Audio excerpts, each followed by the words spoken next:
The misunderstood mirror. The world feels like it's breaking. Every day there's more conflict, more confusion, more chaos. But what if the chaos isn't random? What if it's a warning, a signal that something deeper is out of balance?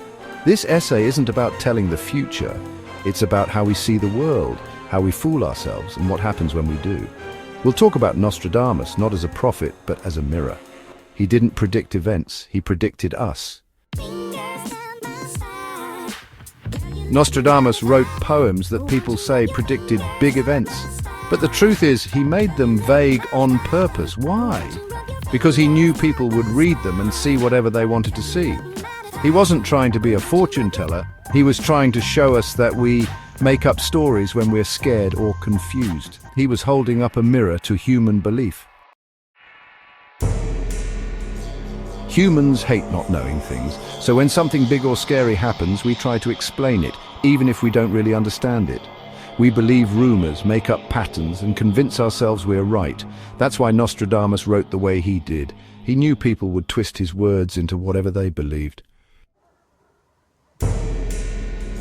Smart people saw what Nostradamus was really doing. He wasn't writing about the future, he was testing our minds. Are we awake, or are we just reacting? People who are truly conscious, who think for themselves, can see the trick. The rest get caught in the illusion.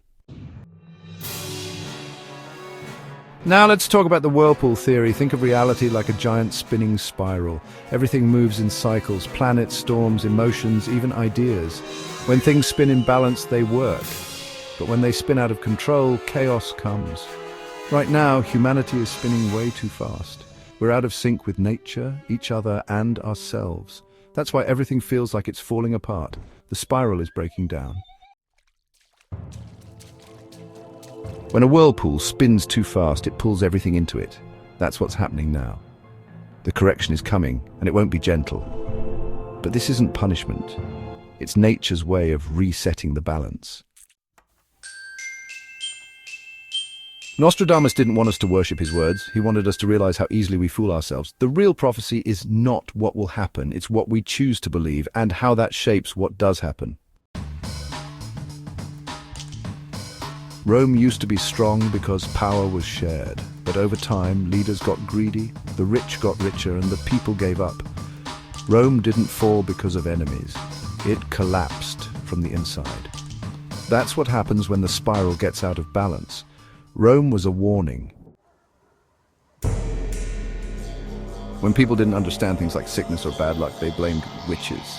They killed innocent people to feel safe. They believed lies because they were afraid. This is what happens when belief takes over truth. Fear becomes violence. The spiral spins faster.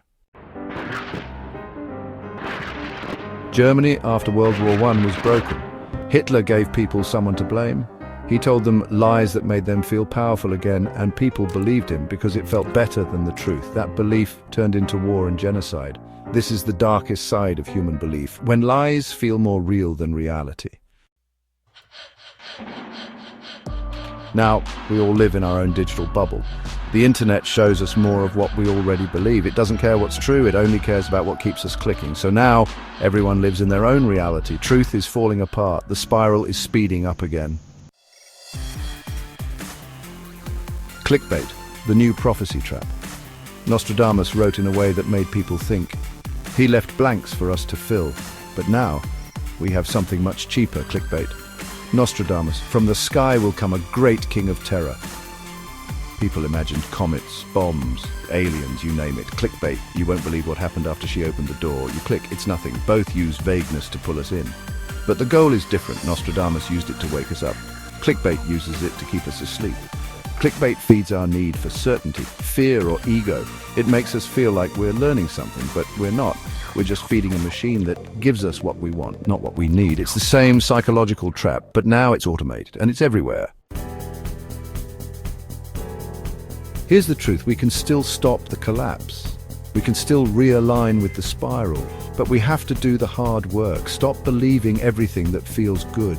Ask questions, dig deeper, be still, disconnect from the noise and reconnect with yourself and nature. Talk to people, not just your echo chamber. Real connection brings real understanding. Be humble. You don't know everything. No one does. Live simply and honestly. That's how we slow the spiral. The world doesn't need another prediction. It needs people who are awake. That's the real message Nostradamus left behind. Not what will happen, but who we will become. Will we stay asleep chasing illusions? Or will we look in the mirror, see ourselves clearly and choose a better way? The spiral is turning. The choice is ours.